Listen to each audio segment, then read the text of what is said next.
안녕하십니까 구독자 여러분. 오늘은 24년 11월 10일입니다. 전국 9대도시 개인택시 시세 좀 알아보고 가겠습니다. 먼저 대표님 본인 소개 좀 해주세요. 예, 안녕하세요. 인천 개인택시 조합 지정업체 갈산상사 이원복입니다.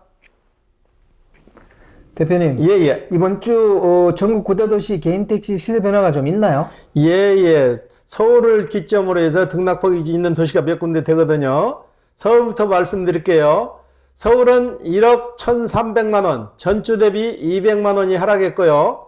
부산은 9,900만원, 대구는 6천만원, 인천은 1억 2,300만원, 광주는 1억 4,300만원, 전주 대비 300만원이 상승했습니다. 대전은 1억 3천만원, 전주 대비 500만원이 하락했고요. 울산은 9,600만원, 세종시는 2억 2천만원, 제주도는 1억 6,500만원에 거래되고 있습니다. 네, 대표님 서울이 200만원 정도 빠졌네요. 이건 예. 왜 그런 거예요? 서울 같은 경우에는 지금 팔려고 내놓은 매물이 소화가 안 돼가지고 재고가 많이 쌓여있거든요. 네. 살려는 분들이 좀 많고 파시는 분들이 적어야 자연스럽게 가격이 올라가는데 지금은 매물이 너무 많이 나와 있어요. 많이 나와가지고 소비자들이 그냥 기다리는 거죠. 더 떨어지겠지 하는 기대 심리 때문에 기다리는 거예요. 예. 광주도 많이 올랐습니다. 이 또 이유가 있나요? 광주 같은 경우는 지금도 구매자들이 많이 대기하고 있는 상태예요. 네. 매물이 나오지 않기 때문에 광주 같은 경우는 당분간 더 오름세가 지속될 거예요. 네. 예. 대전은 또 빠졌습니다. 이거 왜 그래요? 대전 같은 경우는 그동안 살려고 하신 분들이 많이 적체가 됐었거든요. 네. 이분들이 이제 한물 빠져나간 거죠. 어느 정도 정리가 됐다 보니까 매물이 많이 쏟아들었는데 구매자가 좀 적은 거죠. 그래서 자연스럽게 빠지는 거예요. 예. 그러면 다음 주 전망을 어떻게 보세요? 다음 주도 서울 같은 경우는 더 하락이 예상돼요. 서울 같은 경우는 소폭 더 하락할 것 같고, 대전도 더 하락세로 돌아서서 대전도 하락으로 내려갈 거예요. 예. 이번 주 거래건 중에 기억에 남는 건이 있습니까? 요즘은 택시를 사러 오시면은 꼭 두 분이 같이 오시는데, 사모님하고 같이 오시는 분하고 있고, 어제 계약하신 분은 장인어른하고 따님하고 애비 사이하고 같이 왔어요. 네. 사위가 적은 사업을 하다가 그 사업을 접고 개인 택시로 이제 돌아서는 거예요. 그 1년 전에 장인 되시는 분이 저희한테 개인 택시를 사가시는데 사위가 장인 어르신 이러는 걸 지켜보셨나 봐요. 근데 사위 하는 사업이 잘 안 돼가지고 사업을 정리하고 어제 계약을 하셨는데 그 장인 어른이 그러시더라고요.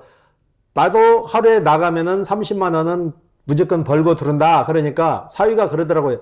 아버님이 30만 원 벌면은 저는 나이도 젊고 그런데 30만 원 이상 40만 원도 벌 수 있으니까 걱정하지 마세요. 그리고 어제 계약을 하는데 그 아버지가 같이 장인어른이 오셔갖고 이제 당부의 말씀을 많이 전해주더라고. 근데 이 사위분은 굉장히 긍정적인 마인드를 가지고 있어가지고 장인어른이 하는 말을 다 귀담아 듣더라고요. 나도 아버님 같이 일을 해서 아버님한테 절대 실망 안 시켜드리겠습니다 하더라고. 그래서 어제 계약을 잘 체결했어요. 예. 저도 그런 장인어른 만나고 싶습니다. 근데 장인어른이 사주시는 건 아니고, 와서 이제 계약하는데 저한테 전에 사가셨으니까 와서, 설명 잘 다시 듣고, 저를 소개시켜드리는 거죠. 예. 자, 차량 대금은 사위가 다 마련해서 사위 돈으로 사시는 거예요. 예. 그분은 어떻게 됐어요? 왜 용달을 갔다가, 개인택시 갔다가 왔다 갔다 하시는 분? 예. 다음 주 화요일, 그러니까 12일 되겠네요. 12일 날 화물차가, 수원시청에 예치해 놓은 걸 찾아가지고 12일 날 저희 사무실 방문하시기로 했어요. 그러고 다시 개인 택시를 계약을 하시는데, 개인 택시 하려고 융자 신청을 해놨는데 그 기간이 좀 걸리나 봐요. 화요일 날 오셔서 이제 결정이 날 거예요. 예. 그분이 부천 개인 택시 하신다고 안 그랬어요? 부천 개인 택시를 하신다고 그랬는데 적극 내가 말렸어요.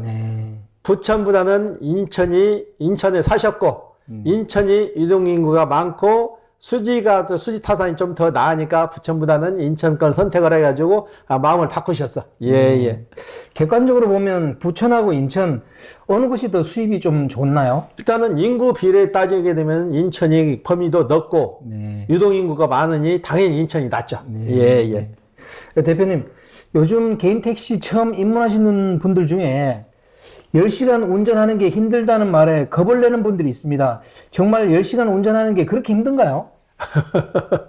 10시간 일을 하면 죽기 살기로 해서 10시간 일하는 게 아니에요. 네네. 커피도 한 잔씩 마셔가면서 그렇게 일을 하는 거지. 10시간 일한다고 해서 이제 지금 직장인, 개인 택시가 아니고 일반 직장인들도 10시간 이상 일을 하지 않는 직장이 어디 있어요. 네. 아침 출퇴근부터 나가지고 퇴근 시간 계산하게 되면 10시간 이상이라고요. 네. 그러면 그분들 다 죽었어야죠.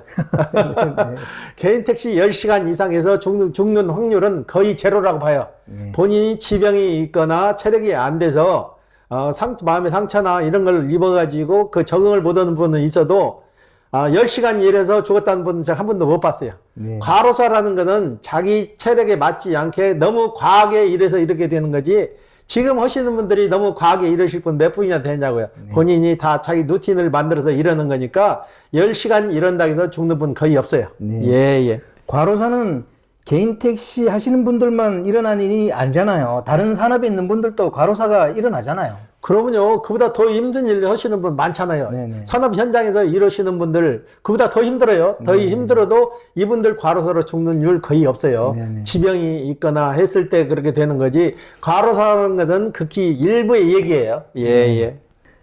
우리가 전에부터 계속 얘기했던 부분 있잖아요. 개인 택시는 자영업이고 분명히 사업이다. 그 사업이라는 걸 좀 아셔야 되는데, 개인 택시를 시작하시려는 분들이 이 셀러리맨의 마인드로 자꾸 접근해서 이런 문제가 일어나는 거 아닐까요? 아무래도 그렇죠. 개인 택시라는 것은 특수 직업이라고 봐야 돼요. 네네. 개인이 1인 1사업자고 개인이 일을 해야만이 수익이 창출되는 거예요. 네네. 일을 안 하면 수익 창출이 안 되니까 그만큼 노력을 하니까 아무래도 좀 힘든 면도 있죠. 네. 그렇다고 힘들다고 해서 이분들이 핸들을 잡고 한 번 앉으면 10시간씩 운전하는 건 아니잖아요. 네네. 밥 먹는 시간 빼고 쉬는 시간 빼면은 10시간 풀로 일을 못 하는 거예요. 네네. 그러니까 그렇게 걱정 안 하셔도 되는 거예요. 네네. 그러니까 개인 택시 선택하실 때 좋다 그러니까 그냥 개인 택시 사놓으면 돈을 버는 줄 그렇게 알면 안 된다는 거죠, 그죠? 개인 택시는 사가지고 남바값이 올라서 돈 버는 사업이 절대 아니에요. 네네. 이건 일을 해서 일정 시간 노동력을 제공해서 그 노동력에 대해서 보상을 받는 거지, 개인 택시 사놔갖고 면허권 값이 올라서 보상받는 건 절대 아니에요. 내릴 수도 있는 거잖아요. 네네. 그래서 구독자 여러분, 개인 택시 사실 때 61세 미만은 양도 금지 5년 조건이 있거든요. 그것이 있으니까 이 개인 택시 진입할 때 이것저것 잘 따져보시고 진입하셔야 됩니다. 진입하시고 나서 후회하면 안 되거든요. 그리고 개인 택시는 분명히 사업입니다. 자기가 어떻게 오늘 차를 끌고 나가서 영업을 할 건지 스스로 판단하고 스스로 움직여야 되는 거예요. 샐러리맨은 시키는 일만 하면 되잖아요. 그 마인드 차이를 분명히 아셔야 된다는 거죠. 그렇죠, 대표님? 당연한 말씀입니다. 네. 그리고 지금 개인 택시 처음 시작하시는 분들이 이 문제 말고도 또 다른 문제를 많이 상담하시는 경우가 있나요?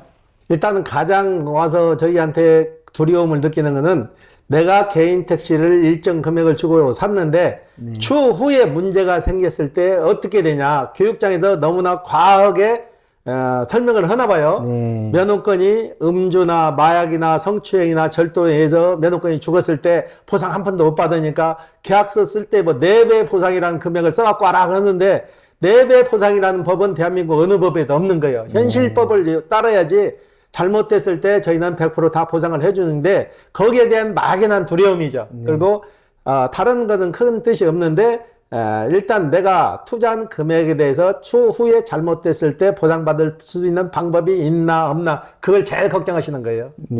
그 걱정은 안 하셔도 돼요. 저희가 계약서에 분명히 표기를 해드려요. 저 같은 경우는 지금 한 자리에서 거의 25년을 영업을 하고 있어요. 제가 신용상의 문제가 있거나 잘못됐을 때는 이 자리에서 25년 동안 사업을 할 수가 없는 거예요. 그런 건이 지금까지 없었고 앞으로도 없을 거니까 제가 자신 있게 말씀드리는 거예요. 네, 마지막으로 개인 택시 처음 입문하시는 분들에게 개인 택시 너무너무 힘들다, 그런 말에 겁낼 필요 없다, 거기에 대해서 조언 좀 부탁드립니다. 그렇게 힘들고 과로대가 되면은 부모님이 자식한테 너 다른 거 하지 말고 개인 택시가 그래도 아버지가 해보니까 안정적이더라 해서 권해고 그러잖아요. 장인이 사위한테 다른 사업보다는 그래도 개인 택시 하니까 안정적이고 괜찮다 그렇게 권해드리잖아요. 만약에 그런 게 아니다면 장인 장모 말도 장인 어른 말도 못 듣고 아버지 말도 못 믿는다면 세상 믿을 게 누가 있어요. 걱정하지 않으셔도 충분히 가능한 사업이에요. 오늘 인터뷰 감사드립니다.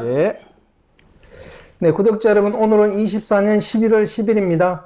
개인 택시 입문하시려는 분들은 분명히 이게 자영업이다, 사업이다는 생각을 가셔야 됩니다.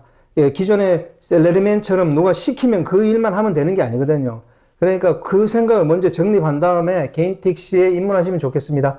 자, 호화제는 다음 주에 또 다른 주제로 구독자 여러분 찾아뵙겠습니다. 안녕히 계십시오.